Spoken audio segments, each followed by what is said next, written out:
A Bíblia Etíope, História, Mitos e Realidade. A Bíblia Etíope é um dos itens mais fascinantes da história do cristianismo. Alguns apontam para ela como sendo a Bíblia mais antiga de todas ou como a Bíblia mais completa, e ela realmente inclui muitos textos diferentes, como o famoso livro de Enoque. Sua origem remonta ao antigo reino de Axum, o primeiro reino africano a adotar o cristianismo. Há quem diga que os laços entre a Bíblia e a Etiópia remontam a tempos ainda mais antigos, quando a misteriosa rainha de Sabá teria visitado o rei Salomão em Jerusalém. A lenda da rainha de Sabá e Salomão. Segundo a tradição etíope, a história começa cerca de 3.000 anos atrás, quando uma rainha africana chamada Maqueda ouviu falar de um homem excepcionalmente justo e sábio que governava um reino distante milhares de quilômetros ao norte, um homem chamado Salomão. As histórias sobre a grandeza desse rei tinham chegado até a rainha por meio de um mercador que recentemente tinha conduzido centenas de camelôs e embarcações carregadas de ouro, prata e pedras preciosas direto para a cidade de Jerusalém, onde esse material seria utilizado na construção de um grande templo. A jornada da rainha de Sabá. A decisão da viagem. A rainha Maqueda, ou a rainha de Sabá, se deslumbrou com os relatos sobre Salomão e convocou os principais membros da sua corte. A preparação. Carregou incontáveis camelôs e mulas com todo tipo de tesouro e partiu rumo ao reino de Salomão para se encontrar com esse rei. O encontro. Lá os dois realmente se encontraram, trocaram presentes e discutiram assuntos diversos por vários dias, especialmente questões relacionadas ao sagrado. Ao fim desses encontros, a rainha declarou: "A partir desse momento não adorarei mais o sol, mas adorarei o Criador do sol, o Deus de Israel." Assim ela finalmente voltou para seu reino, levando a fé no Deus de Salomão e também um herdeiro de Salomão no seu ventre. Menelik, o filho de Salomão e Sabá.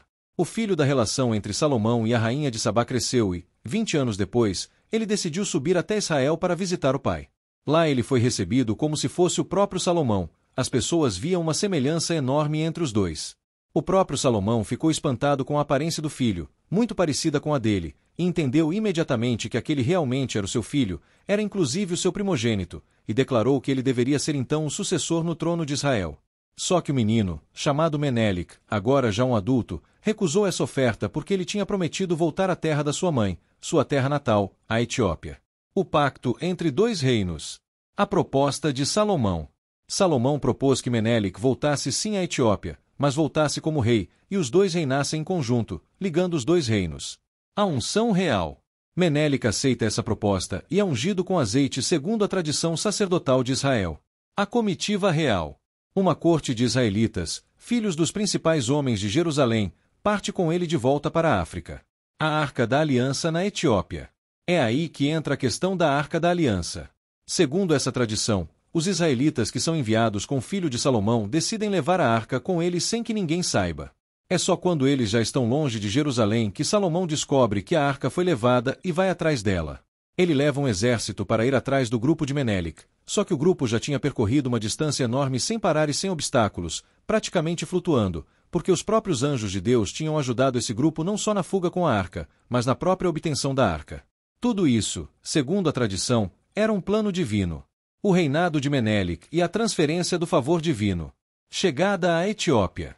Menelik chega à Etiópia e sua mãe abdica o trono em seu favor. Campanhas vitoriosas. Ele começa uma série de campanhas militares, vencendo todas as batalhas graças à presença da Arca da Aliança e ao que ela significa, a presença e o favor de Deus. Angústia de Salomão. Enquanto isso, Salomão fica profundamente angustiado lá em Jerusalém porque percebe que Deus tinha transferido o seu favor de Jerusalém para a Etiópia. Salomão acaba buscando consolo nas suas esposas, especialmente na sua esposa egípcia, a filha do faraó, que acaba por convencer Salomão a adorar outros deuses. É assim, segundo essa história, que a legítima dinastia davídica-salomônica acaba em Israel e começa na Etiópia. A Arca da Aliança na Etiópia hoje. Foi assim também, segundo essa tradição, que a Arca da Aliança chegou à Etiópia, onde ela supostamente está até hoje. Segundo a Igreja Ortodoxa Etíope, a verdadeira arca está guardada na Capela das Tábuas, próxima à Igreja de Santa Maria de Sião. Além disso, todas as igrejas ortodoxas etíopes têm réplicas das Tábuas da Aliança guardadas nos seus respectivos santos dos santos. Cada uma dessas igrejas inclusive dedica essas tábuas a santos diferentes, como São Miguel, São Gabriel, Santa Maria, São Jorge, etc. Fato ou ficção? Analisando a tradição. A fonte da história. Essa história aparece pela primeira vez num livro chamado Quebra-Nagast, A Glória dos Reis, que é apresentado como sendo o registro da discussão entre os 318 participantes do Concílio de Nicéia. Problemas históricos. O Concílio de Nicéia foi um evento real do século IV d.C., mas não há nenhum registro de nada nem remotamente parecido com essa conversa sobre Etiópia, sobre Salomão e a rainha de Sabá, e nenhuma outra referência ao concílio. Datação tardia. O texto tem um teor geral bastante lendário e parece ter sido composto numa data muito tardia, talvez no século X d.C., no período em que uma nova dinastia tinha recentemente tomado poder e buscava formas históricas de se legitimar politicamente. Essa dinastia ficaria conhecida inclusive como Dinastia Salomônica. Por esses e outros motivos, os historiadores hoje são bastante céticos em relação ao conteúdo do Quebra-Nagast. Visão acadêmica sobre o Quebra-Nagast. O relato imaginativo e emotivo do Quebra-Nagast sobre a linhagem de Salomão e Sabá até os reis de Axum e a nova dinastia salomônica é altamente improvável e não é apoiado por evidências. É um mito. Professor da Universidade de Boston. É verdade que o cristianismo ortodoxo etíope tem muitas características do judaísmo e dos códigos de pureza da Bíblia hebraica. Eles guardam, por exemplo, o sábado, circuncidam os meninos no 8º dia do nascimento, observam regras de pureza relacionadas ao sexo, menstruação, alimentação e por aí vai. Infelizmente, não é possível precisar historicamente a origem desses costumes na Etiópia, e se eles são resultados de interações muito antigas com judeus, talvez viajantes ou comerciantes na região, ou se esses costumes foram adotados diretamente do Antigo Testamento depois da cristianização dessa região. Tudo isso é uma questão ainda em aberto. A verdade sobre a arca na Etiópia. Sobre a arca que está guardada na Capela das Tábuas, vale dizer que só alguns membros da Igreja Ortodoxa Etíope têm acesso a ela. Então não é um objeto que está exposto ao público ou aos pesquisadores para que estudos sejam feitos sobre ela. Apesar de todo esse sigilo, compreensível para um objeto que é considerado sagrado, alguns poucos estudiosos relatam ter tido sim acesso à arca. Entre eles, um professor de estudos etíopes da Universidade de Londres que reportou o seguinte depois de ter visto esse objeto. Eles têm uma caixa de madeira, mas está vazia. É uma produção do meio para o final da Idade Média, quando esse tipo de objeto era fabricado ad hoc. Até o momento, não há nenhuma evidência nem qualquer indício significativo de que a Arca da Aliança da Capela das Tábuas seja a Arca da Aliança Bíblica, que aliás é em si mesmo um assunto bastante controverso. O eunuco etíope, outra conexão bíblica. A história de Salomão e da rainha de Sabá não é a única conexão que a igreja etíope faz das suas origens com a Bíblia. Também tem uma passagem no Novo Testamento que fala de um eunuco etíope que foi batizado pelo apóstolo Filipe. O texto diz que esse eunuco era um funcionário da corte de Candace, rainha dos etíopes, que tinha ido a Jerusalém para adorar no templo.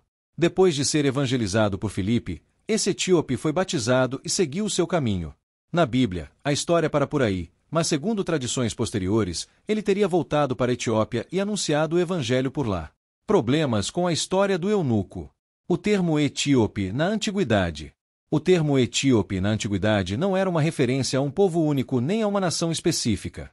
Etíope significa rosto queimado e era um termo aplicado pelos gregos e por outros povos a praticamente qualquer pessoa com a pele mais escura na região da África e da Arábia. Localização incerta. Quando se lê Etiópia num texto antigo, inclusive na Bíblia, isso pode significar qualquer lugar no Sudão, na Eritreia, na Etiópia mesmo, no Iêmen, e por aí vai. Se o texto não der mais informações de contexto, é impossível saber. Esse é o caso do etíope do Novo Testamento. Impacto histórico limitado.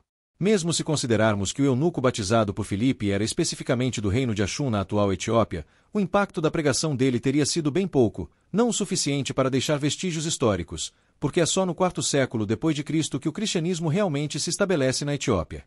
A Bíblia etíope. Características únicas. Sobre a Bíblia etíope, alguns pontos que fazem dela uma Bíblia tão diferente são os seguintes. Em primeiro lugar, ela tem mais livros do que qualquer outra Bíblia. Enquanto as Bíblias protestantes geralmente têm 66 livros e a católica tem 73, a Bíblia da Igreja Ortodoxa Etíope tem oficialmente 81 livros. Entre esses livros, encontramos o livro de Enoque, que traz supostas revelações recebidas pelo patriarca Enoque, o avô de Noé citado no Antigo Testamento. Entre essas revelações, encontramos histórias de como surgiram os anjos caídos, a rebelião dos anjos, os gigantes, a origem dos demônios, enfim, temas fascinantes. Livros exclusivos da Bíblia etíope. Livro dos Jubileus. Se apresenta como um conjunto de revelações recebidas por Moisés no Monte Sinai e que interpreta e expande vários temas presentes no livro de Gênesis. Josipon.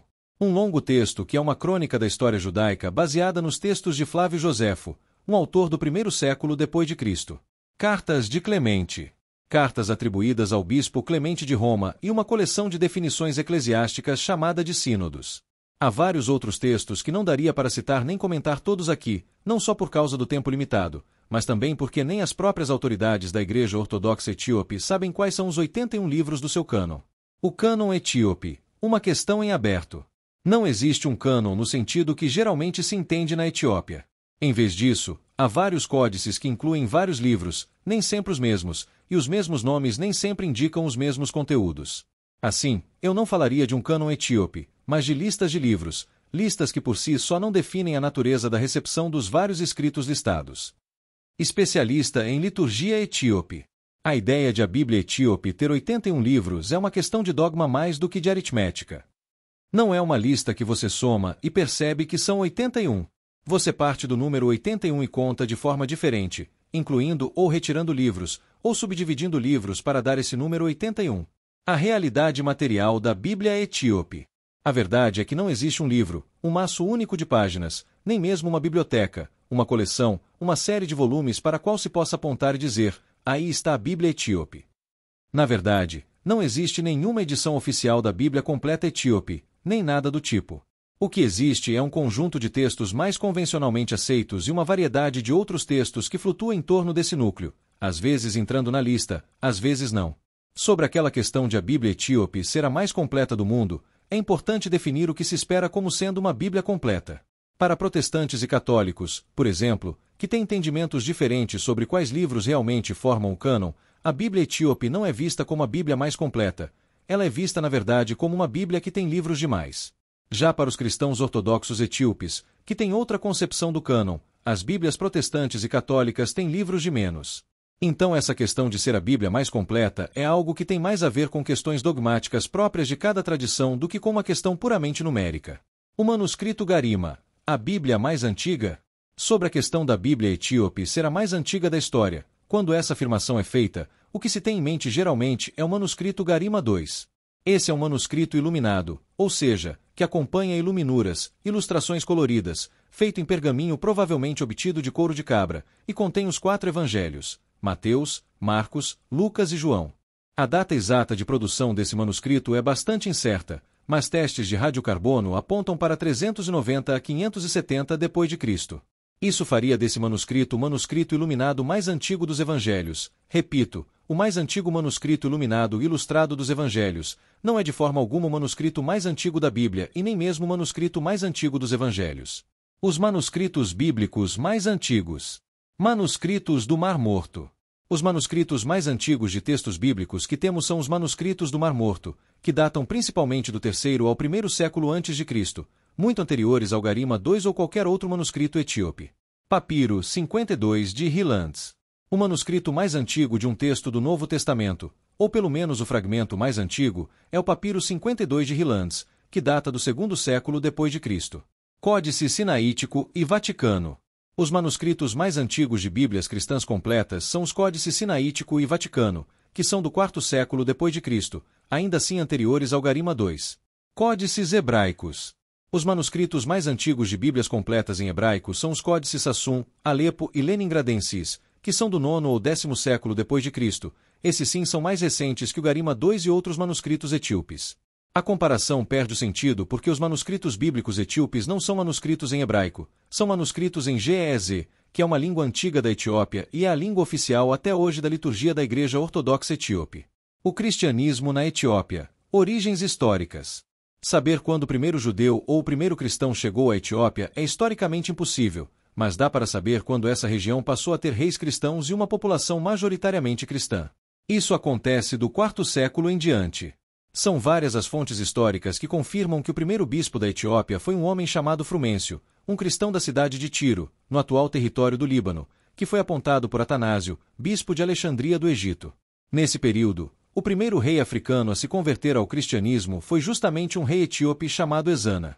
No século seguinte, missionários são enviados também do Império Romano à Etiópia, e são esses missionários, entre eles o Garima, que dá nome aos evangelhos de Garima, que impulsionam o cristianismo nas vilas e nas regiões rurais mais afastadas e que fundam também os primeiros monastérios na região.